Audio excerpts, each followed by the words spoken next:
নমস্কার বন্ধুরা, আপনাদের সবাইকে আমার চ্যানেলে স্বাগত। আমি আজকে আপনাদেরকে আলু মটরের রেসিপি দেখাবো। তার জন্য আমি এখানে নিয়ে নিয়েছি 4টে আলু। এই আলুগুলো একটু বড় সাইজের, খুব বড় না, মিডিয়ামের থেকে একটু বড়। আর নিয়েছি 1 ইঞ্চি মতো আদা, 12-13টা রসুন কুচি, 1 বাটির মতো মটরশুঁটি, 3টে ছোটো সাইজের পেঁয়াজ আর 3টে মিডিয়াম সাইজ ছোটো সাইজ টমেটো দিয়ে এরপর আমি আলুগুলো ভালো করে কেটে ধুয়ে নিয়েছি। এরপরে আমি ছোটো ছোটো করে কেটেছি আলুগুলো। এর মধ্যে ছোটো চামচের হাফ চামচ মতো লবণ দেবো আর জল দেবো, দিয়ে আলুটা আমি সেদ্ধ করে নেবো। আপনারা চাইলে এটা কড়াইয়েও কষে আলুটাকে সেদ্ধ করে নিতে পারেন, কিন্তু আমি জলে সেদ্ধ করব যাতে সময়টা একটু কম লাগে আর তেল কম ব্যবহার একটু কম হয়। এরপরে আমি কড়াইতে 2 টেবিল চামচ মতো তেল দিয়ে দেবো। তার মধ্যে অল্প একটু জিরে ফোড়ন দেবো আর পেঁয়াজ যেগুলো আমি কেটে রেখেছিলাম সেগুলো দিয়ে দেবো এর মধ্যে। দিয়ে পেঁয়াজগুলো একটু হালকা করে ভেজে নেবো। পেঁয়াজগুলো একটু হালকা ভেজে নেওয়ার পরই আমি এর মধ্যে আদা, রসুন আর 2টো শুকনো লঙ্কা এর মধ্যে দিয়ে আমি বেটে নিয়েছিলাম। লঙ্কাটা তখন দেখাতে ভুলে গেছিলাম।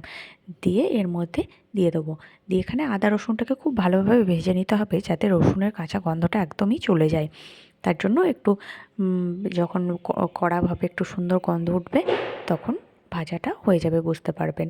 প্রায় আমার এখানে 7-8 মিনিট মতো ভাজতে সময় লেগেছে। এরপরে আমি টমেটোটা পেস্ট করে রেখেছি। আপনারা চাইলে ছোটো ছোটো করে কেটে কুচি করেও দিতে পারেন। এখানে আমি পেস্ট করে রেখেছি যাতে গ্রেভিটা একটু গাঢ় হয়। তার জন্য ভালো করে এর মধ্যে লবণ দিয়ে এটাকে খুব ভালো করে কষে নেবো যাতে টমেটোটা খুব ভালো করে ভাজা হয়ে যায়। আর এর মধ্যে আমি গুঁড়ো মশলাগুলো দিয়ে দেবো 1 চামচ জিরে গুঁড়ো, হাফ চামচ ধনে গুঁড়ো, হলুদ পরিমাণ মতো, এখানে আমি হাফ চামচ মতো হলুদ ব্যবহার করেছি। দিয়ে এগুলোকে আমি একটু জল দিয়ে মিক্স করে নেবো। গুঁড়ো মশলাগুলো যদি এর মধ্যে দিই তাহলে এটা খুব গাঢ় হয়ে যাবে, তার জন্য আমি এর মধ্যে একটু জল দিলাম যাতে ভাজতে খুব সুবিধা হয়।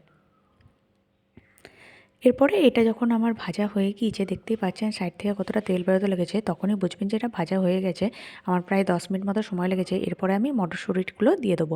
মটরশুঁটিগুলো আমি আগে থেকে সেদ্ধ করে রাখিনি, আমি এর মধ্যেই সেদ্ধ করব। আমি এর মধ্যে একটু জল দিয়ে এটাকে সেদ্ধ করে নেবো। আমি যে আলুর যেই জলটা ছিল সেই জলটা দিলাম, ওর মধ্যে লবণ দেওয়া আছে তার জন্য আমি ওই জলটা দিয়ে দিলাম। এরপরে এটাকে আমি খুব ভালোভাবে সেদ্ধ করে নেবো। প্রায় 7-8 মিনিট মতো সময় লেগেছে আমার এটাকে সেদ্ধ হতে, এবং মটরশুঁটিগুলো হাতে দিলে খুব সহজেই গলে যাবে। সেরকমভাবে সেদ্ধ করতে হবে যাতে একদমভাবে জলে এই গ্রেভিটার মধ্যে যেন মিক্সড না হয়ে যায়, কিন্তু হাতে দিলে গলে যায়। এরপরে আমি এর মধ্যে সেদ্ধ করে রাখা আলুগুলোকে দিয়ে দেবো। দিয়ে আলুগুলোকে নাড়াচাড়া করে আরও 5 মিনিট মতো এর সাথে মিক্সড করে ফুটিয়ে নেবো। দেখতেই পাচ্ছেন এবার আলু আর মটরশুঁটিগুলো খুব ভালোভাবে মিশে গেছে আর আমাদের প্রায় তৈরিও হয়ে গিয়েছে আলু মটরের তরকারি। এরপরে এর মধ্যে আমি অল্প মতো কসুরি মেথি দেবো, অর্থাৎ মেথি পাতা। আর আমি এইগুলো দিয়ে খুব ভালো করে মিক্সড করে নেবো। আর আমি এখানে দেবো অল্প একটু চিনি।